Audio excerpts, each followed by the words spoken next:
So I talked about this back in the beginning of May on the Transformers Slag podcast live stream, and I just touched on it very briefly, and it was some new Cyberverse product in relation to what's going to be coming out later this year, in relation to Season 4 of Cyberverse and all their new gimmicks.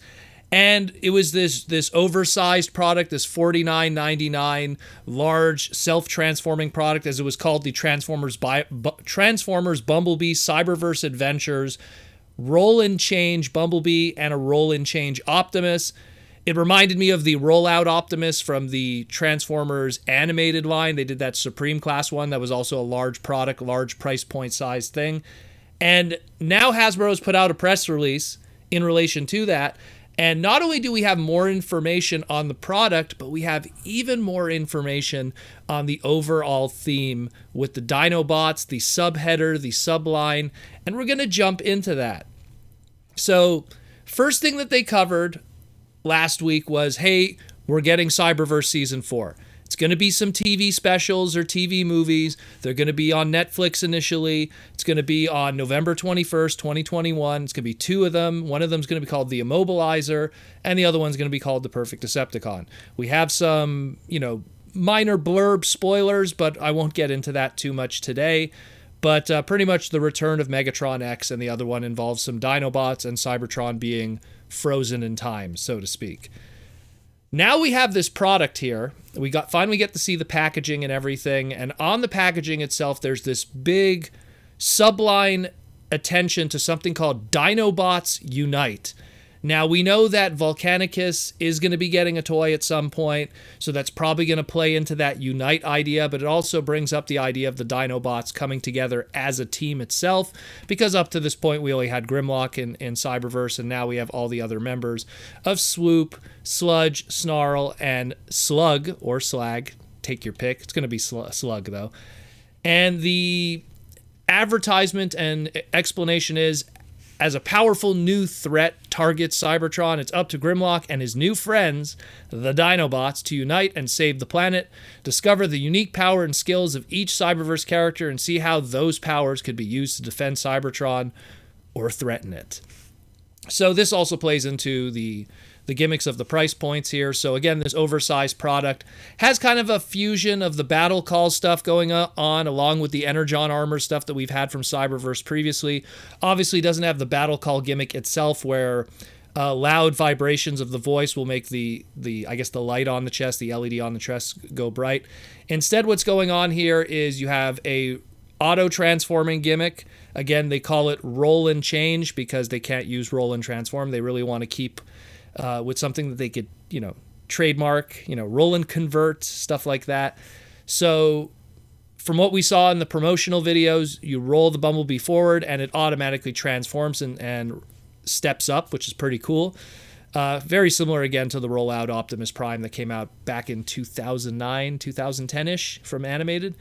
And it talks, it says Autobot. And then you could push a button on its chest, and it says 10 different sounds or gimmicks. Bumblebee sounded like he had a lightsaber sound. Call me crazy, but that's what it sounded like. And they have also Energized Armor pieces that you could put all over it too, something that dates back to the later Cyberverse stuff that was being done with all their Energized Armors and the flip gimmicks and stuff. So it's a little. This thing is a combination of multiple ideas. Auto-transforming stuff that they had in the Cyberverse line, mixed with low-step transforming stuff, meaning it auto-transforms, but you still got to manipulate a few pieces, so like eight steps or less. And then you have the Energon Armor thing, so you have these little translucent plastic pieces you could put all over it, and translucent weapons. And then ultimately, in the end, a light and sound gimmick. The battle call stuff relied on voices coming from the user. In this case, it's just pushing a button, a light on the chest, and then sounds and voices involved with that. So again, $49.99, big price point thing, that leader class-ish kind of price point. They say here they're going to be coming out September 1st, 2021. So it's going to be coming out a little bit earlier before the special and the Netflix stuff comes out. So like always, the product comes out first. But again, the big hook more than anything else is just the emphasis on this Dinobots Unite subline. And I get a feeling that this is going to be all over the packaging. You could already see that the Transformers Bumblebee Cyberverse Adventures logo, where it used to be kind of either pink or purpley, now it's green to match the Dinobots Unite kind of logo with the dino paw. So there's a lot of stuff going on here. It's interesting. I want to see more product, because a lot of these larger price point stuff, these gimmicky leader class kind of price stuff, it doesn't really bleed too much into what's going to be in the fiction. We've had that in the past with Cyberverse, where the larger price point kind of stuff really doesn't reflect what's going to happen in the show. Need I remind everyone of the Arc Optimus Prime with that combining arc armor? Wasn't really a thing in the show, but it was this big centerpiece focus of the line, because it was the big price point item. And it's a really cool toy, don't get me wrong, I love it, but it wasn't related to the fiction. So it really makes me wonder, when are we going to be getting toys that are really a contrast of what's going on to the fiction completely, and explaining what's going on here. So just a reminder again, these are going to be up for pre-order. Again, available September 1st. Probably will be hitting everywhere in retail too. They make them, someone's buying them. Maybe it's the Eastern development. You know, there seems to be a lot of Transformer fans in China now, so maybe they prefer the larger gimmicky kind of stuff, as opposed to the Western fans that prefer more the cerebral, you know, War for Cybertron or Masterpiece kind of stuff, less on the gimmick stuff. Someone's buying it because they keep making it. So let me know what you think about this. Very interesting, and hopefully we'll get some more information later this week. This is our Transformer Tuesday.